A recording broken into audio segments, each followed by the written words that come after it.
নমস্কাৰ আপোনালোকে চাই আছে অৰুণোদয় অসম আকৌ এটি সুমধুৰ গীত অসমৰ ৰাইজক উপহাৰ দিলে কলাইগাঁৱৰ প্ৰিয়ম কৌস্তভে কলাইগাঁৱৰ কলখীপাৰত অনুষ্ঠিত শ্ৰী শ্ৰী গোবিন্দ মিশ্ৰ সাহিত্য সভাৰ সোণালী জয়ন্তী অনুষ্ঠানত প্ৰিয়মৰ এটি নতুন গীত জোনাকী তৰা উন্মোচন কৰে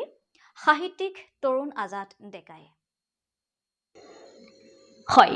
আকৌ এটি সুমধুৰ গীত ৰাইজক উপহাৰ দিলে কলাইগাঁৱৰ প্ৰিয়ম কৌস্তভে কলাইগাঁৱৰ কলখীপাৰত অনুষ্ঠিত শ্ৰী শ্ৰী গোবিন্দ মিশ্ৰ সাহিত্য সভাৰ সোণালী জয়ন্তী অনুষ্ঠানত প্ৰিয়মৰ নতুন অসমীয়া গীত জোনাকী তৰা উন্মোচন কৰে সাহিত্যিক তৰুণ আজাদ ডেকাই উল্লেখ্য যে প্ৰিয়ম কৌস্তভে আগতেও কেইবাটাও অসমীয়া গীতে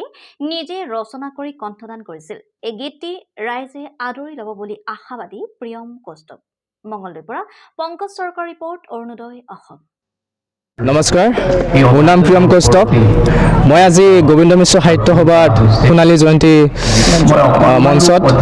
মই আজি মোৰ নতুন গীত জোনাকী তৰা উন্মোচন কৰিছোঁ গতিকে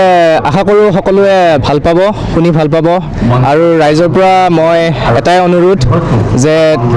আপোনালোকে মোক সদায় মৰম কৰে আৰু আশীৰ্বাদ কৰে যাতে মই আগলৈও বহুত ধুনীয়া ধুনীয়া গীত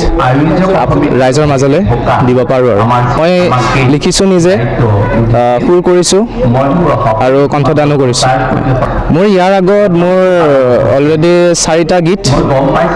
ৰিলিজ কৰিছোঁ হয় মই আগৰ 4টা গীতত মই বহুত মোৰ মৰম পাইছোঁ ৰাইজৰ পৰা মই বহুত মৰম পাইছোঁ গতিকে আজি ৰিলিজ কৰা গীতটো যাতে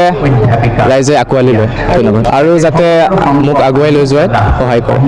হয় মোৰ এটা চেনেল আছে প্ৰিয়ম মিউজিকেল বুলি চাৰ্চ কৰিলে পাব ইউটিউবত হয় তাতে মই মোৰ গীতটো উন্মোচন কৰিছোঁ